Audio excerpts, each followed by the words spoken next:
오늘도 주님의 평화가 우리 심령 가득히 부어지기를 간절히 바랍니다. 자, 이제 하나님께서 모세를 찾아오셨습니다. 양치는 목동, 그런 40년 동안 호렙산 또 미디안 광야 주위를 돌면서 양을 쳤을 것입니다. 자, 그런데 하나님이 그를 찾아오셔서 그를 부르시고 그에게 사명을 맡기십니다. 자, 오늘 그를 찾아오신 하나님은 어떤 분이실까? 제가 어제 2절에 여호와의 사자가 떨기나무 불꽃 가운데서 그에게 나타나셨다. 여호와의 사자란 표현은 주로 삼위일체 가운데 제2격인 예수님에 대해서, 그리스도에 대해서 표현할 때 사용하는 표현이라고 했습니다. 바로 이 인간에게 구체적으로 나타나시는 그분은 주로 예수님의 모습으로 나타나십니다. 그 여호와의 사자가 이제 모세에게 와서 말씀하시는데, 자, 그를 부르시는 것입니다.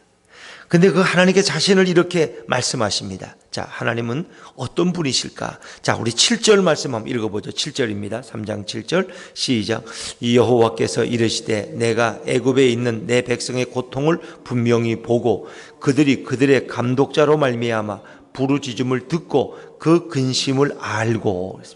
하나님은 자신이 행한 것에 대해 이렇게 말씀하십니다. 우리가 볼 때 그분은 고통을 볼 수 있는 분, 그분은 부르짖음을 들을 수 있는 분이에요. 그리고 그 백성의 근심을 알고 있는 분입니다. 우리는 이런 하나님을 인격적인 하나님이다 이렇게 부르십니다. 인격적인 하나님. 자, 인격이라는 것은 그가 감정도 있고 의지도 있다는 것입니다. 자, 하나님은 이 백성의 고통을 보셨습니다.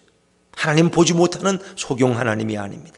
그 하나님은 우리의 부르짖음을 듣지 못하는 규모거리 하나님이 아닙니다. 그분은 우리의 부르짖음을 들으십니다. 심지어 세미한 소리까지 들으십니다. 그리고 우리 마음속의 근심을 알고 계시는 분입니다. 인격적인 그 하나님께서 오늘 모세를 찾아오신 것입니다. 더구나 그 하나님은 그냥 보고 듣고 알고만 있는 그런 분 아니에요. 우리는 어떤 것을 보기도 하고 듣기도 하고 알지만 행동하지 못하는 경우가 많아요. 왜? 용기가 없고 자신이 없어서 우리는 행동하지 못합니다. 그런데 그 하나님은 구체적으로 행동하시는 하나님이십니다. 8절에 보니까 내가 내려간다는 건 바로 오늘 호렙산에서 모세를 만난 하나님께서 애굽으로 내려가시겠다는 거예요. 그 백성이 있는 곳으로 가시겠다는 것입니다. 그렇습니다. 하나님은 고통받는 백성들을 향해서 나아가시는 행동하시는 하나님.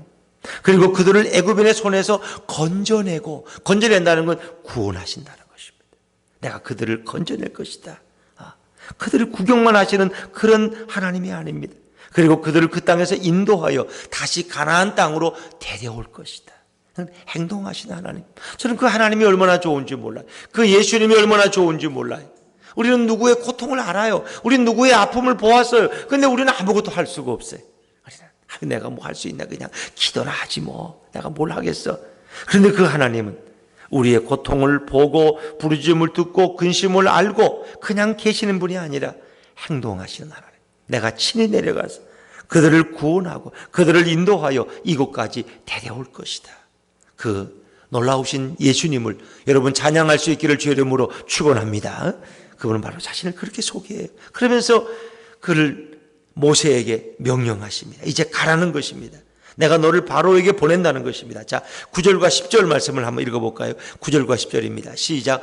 이제 가라. 이스라엘 자손의 부르짖음이 내게 달하고 애굽 사람이 그들을 괴롭히는 확대도 내가 보았으니 이제 내가 너를 바로에게 보내어 너에게 내 백성 이스라엘 자손을 애굽에서 인도하여 내게 하리라. 이 엄청난 사명을 그에게 주십니다. 내가 너를 바로에게 보낸다. 그럼 모세는 바로에게 가고 싶지 않았을 거예요. 왜? 그가 40년 전의 기억이 있으니까. 40년 전의 기억이 있어요. 그가 살인자로 몰려서 바로에게 쫓겨서 그런 멀리 미디안 광야로 도망갔고 40년 동안 그곳에서만 머물렀습니다. 근데 다시 바로에게 나간다는 것은 끔찍한 일입니다. 더구나 내가 이스라엘 백성을 이끌어내서 가나안 땅까지 끌고 간다는 것, 이건 거의 불가능합니다. 그래서 모세가 하나님 앞에 하소연을 합니다. 하나님 뭘 잘못 생각하신 것 같다.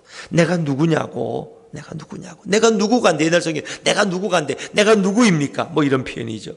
자, 11절 말씀 읽어볼까요? 11절입니다. 11절 시작. 모세가 하나님께 아뢰되 내가 누구이기에 바로에게 가며 이스라엘 자손을 애굽에서 인도하여 내리이까? 내가 누구입니까? 내가 누구간데? 나는 그럴 능력이 없다는 것입니다. 나는 그럴 위인이 못 된다는 것입니다. 내가 열심히 군사를 이끌고 전쟁을 하던 그런 사람도 아니고 기껏해야 40년 동안 내가 양떼를 이끌고 양을 풀먹이던 그런 사람. 양이 새끼를 낳으면 새끼를 받고 그 새끼를 기르고 그저 양들을 숫자를 세고 그러던 난데 내가 무슨 수로 이스라엘 자손을 애굽에서 인도하여 낼 수 있겠느냐. 오늘 우리들에게는 이런 고백이 다 있지 않습니까? 나에겐 너무 벅찹니다. 그건 어렵습니다. 나는 그럴 능력이 안 돼요. 내가 이제 나이가 이제 몇 살인데요. 내가 나이 젊었을 때는 모르지만 내게는 그런 능력이 없습니다. 나는 돈도 없고요. 난 능력도 없고요. 나를 도와줄 사람도 없고요. 우리 그런 생각에 종종 빠질 수가 있습니다. 사실 40년 전에 모세에게 하나님이 말씀하셨다면 그때는 아마 모세가 뭐라 했을까요? 역시 하나님은 사람 볼 줄 아시는군요. 저 아니면 누가 하겠습니까? 그래서 40살 때의 모세는 그런 의기, 그런 열심, 그런 열정, 자신감이 넘쳤습니다. 그래서 그런 나이 40이 되었을 때 자기 동족을 돌아볼 생각을 했고 그 자기 동족이 애굽의 감독관에게 고통받을 때 감독관을 한 주먹으로 쳐서 죽이고 그를 모래에 숨겼던 그런 인물입니다. 형제들이 싸우면 가서 재판관들은 야 너희들 왜 싸우냐? 같은 동족끼리 싸우는 바보 같은 놈들이 어디 있어? 우리 지금 애국가 싸워야 되는데 이렇게 자신이 마침 지도자이냐? 하나님이 자기를 보낸 것처럼 이 백성들에게 자신을 부각시키려고 했던 인물이 바로 모세입니다. 내가 애굽의 왕자지만 내가 히브리 민족을 위해서 내가 너희 편에 쓰겠다는데 너희가 그렇게 하면 안 되지. 내가 누군데? 그렇게 생각했어요. 그래서 뭐 그런 표현은 성경에 없지만 사도행전 7장에 보면 사도행전 기자는 누가는 그렇게 표현해요.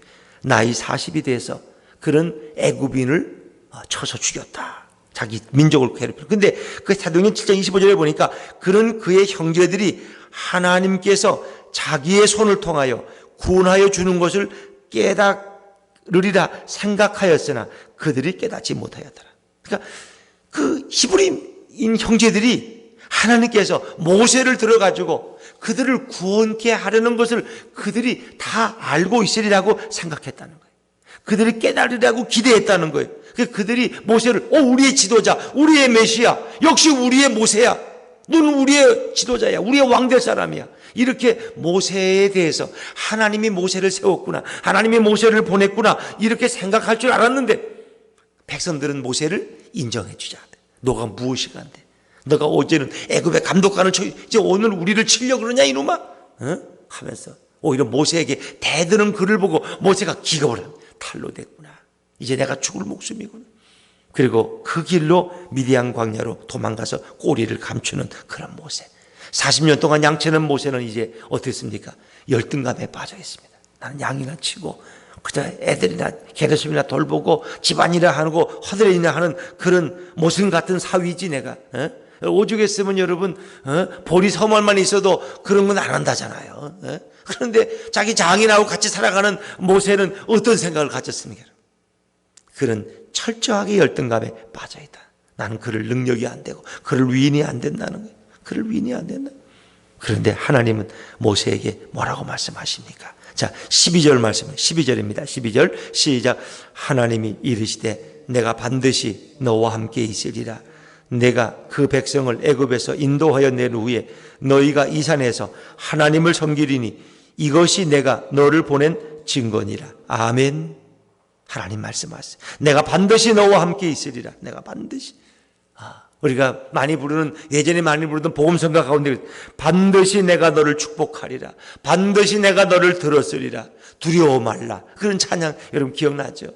반드시 내가 너를 들었으리라. 반드시 내가 너를 축복하리라. 두려워하지 말라. 두려워하지 말라. 오늘 하나님은 모세에게 열등감에 빠져있는 자신감을 잃어버린 모세에게 내가 반드시 너와 함께 있겠다고 약속하십니다. 여러분 요셉에게 주로 많이 표현되던 용어가 이런 거 아닙니까?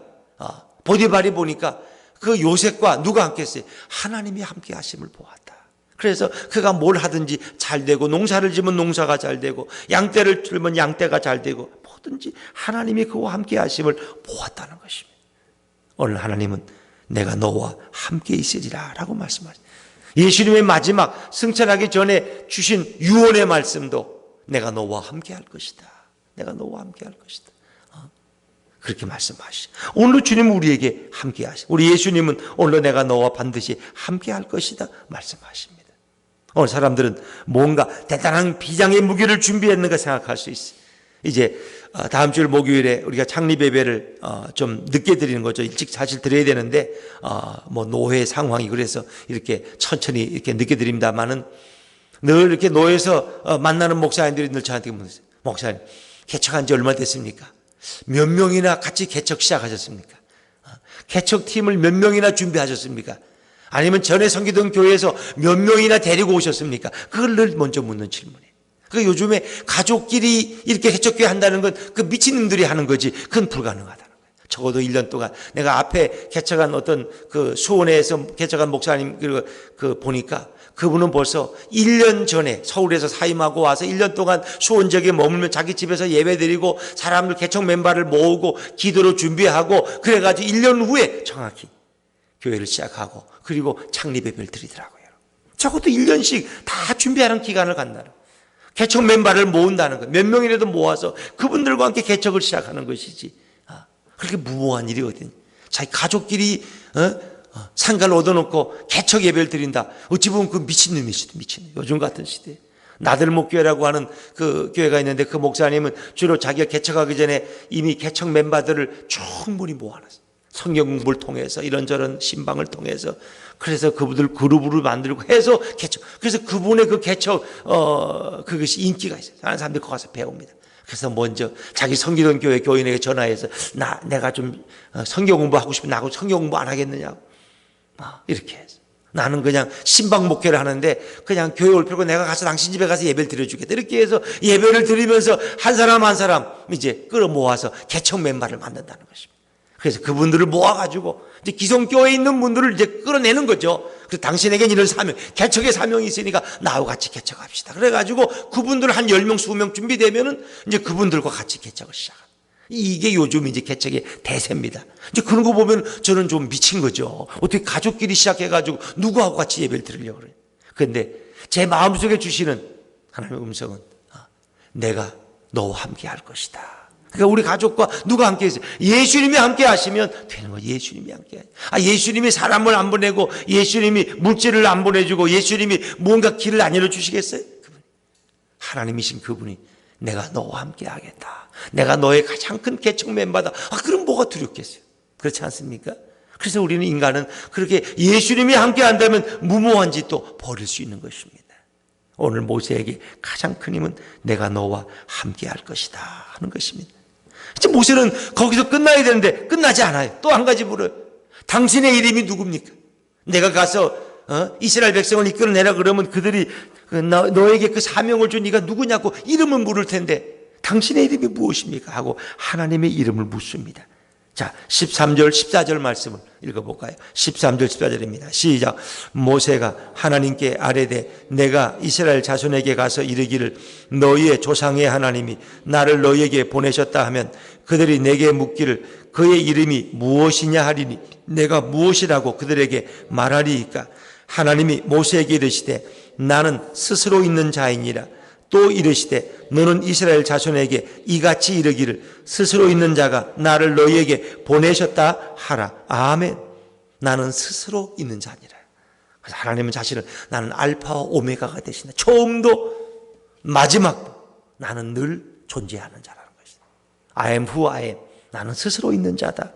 그것은 하나님께서 누가 그를 창조하신 분이었고 그는 처음부터 존재하셨던 분이고 영원까지 존재하시는 불멸의 하나님임을 말씀하시는 거죠. 하나님은 그러기에 전능하시고 하나님은 영원하신 하나님. 영원하신 그 하나님께서 전능하신 그분께서 나를 너희에게 보내셨다. 너희를 애굽에서 이끌어내서 가나안 땅으로 이끌어가라고 하나님이 나를 보내셨다. 하나님은 자신을 스스로 있는 자라고 소개하십니다. 그분은 영원하신 분입니다. 인간은 유한합니다. 이 땅의 삶이. 그러나 하나님은 영원하십니다. 인간은 한계가 있지만 하나님은 전능하십니다. 그분은 불가능이 없고 못하실 것이 없는 분입니다. 바로 오늘 모세를 찾아오신 그분이 바로 여호와의 사자라고 불리우는 예수 그리스도였습니다. 그분이 오늘 말씀, 나는 스스로 있는 자다. 스스로 있는 자다. 그분이 바로 오늘 우리를 찾아오셨고 우리와 동행하기를 원하십니다. 우리와 함께 하신 그 영원하신 하나님, 우리와 동행하게도 내가 너와 함께 하겠다고 약속하신 그 예수님을 의지하고 오늘도 승리의 삶을 살아가는 저와 여러분 되시기를 주의 이름으로 축원합니다. 기도하겠습니다.